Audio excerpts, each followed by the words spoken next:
తెలంగాణ రాష్ట్రంలో కాంగ్రెస్ ప్రభుత్వం ఏర్పడిన తర్వాత ముఖ్యమంత్రి రేవంత్ రెడ్డి ఆధ్వర్యంలో విద్యా వైద్యానికి పెద్దపీట వేస్తున్నారని తుంగతుర్తి ఎమ్మెల్యే మందుల సామెల్ అన్నారు.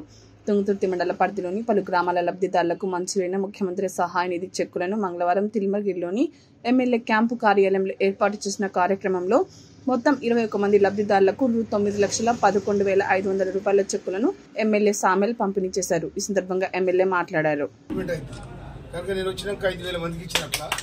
తర్వాత ఇది ఒక సీఎం రిలీఫ్ ఫండ్ ఆపుతున్నలకు సాపుతున్నలకు అందరికి దాదాపు 1,80,00,000 దాకా ఇప్పుడు వచ్చినాయి, ఇంకా వస్తాయి.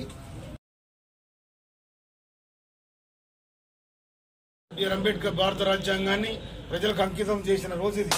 అందుకోసమే మనం కూడా ఇంత స్వేచ్ఛగా మనం బతుకుతున్నాం అంటే మన రాజ్యాంగం మనం కల్పించిన హక్కులు కనుక డాక్టర్ బిఆర్ అంబేద్కర్, జవహర్లాల్ నెహ్రూ, సర్దార్ వల్లభాయ్ పటేల్ వీళ్ళందరూ కూడా, సరోజిని నాయుడు, బాబు జగజీవన్ రామ్ వీళ్ళందరూ కలిసి రాజ్యాంగాన్ని పొందుపరిచి మనకు అందించారు.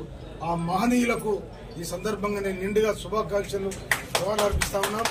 మనం ఇవాళ స్వేచ్ఛగా మాట్లాడుతున్నామంటే భారత రాజ్యాంగం కల్పించిన హక్కు. మన స్వేచ్ఛ తిరుగుతున్నామంటే భారత రాజ్యాంగం, మనం చదువుకుంటున్నామంటే, మన వ్యవసాయం చేస్తున్నామంటే, మన కంపెనీలు పెట్టుకుంటున్నామంటే దేనికైనా కూడా భారత రాజ్యాంగం మనకు హక్కు కల్పించింది. కాబట్టి హక్కును మనం సద్వినియోగం చేసుకుని ఇవాళ రేవంత్ రెడ్డి గారి ప్రభుత్వం ఇవాళ ప్రజాపాలన వచ్చింది. ఈ ప్రజాపాలన ప్రజలు కూడా సుఖవంతమైన జీవితాన్ని గడపాలి, అందరూ కూడా కలిసిమెలిసి ఉండాలి. కాంగ్రెస్ పార్టీ ఇందిరమ్మ రాజ్యంలో ఇంకా మనం ముందుకు పోతాం.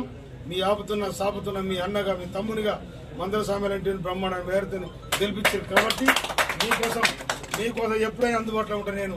అందుకోసమనే మీ చెక్కులు తీసుకున్న అక్క చెల్లెలందరికీ కూడా అది తీసుకుపోయి చెక్కులు వేసుకుంటారు.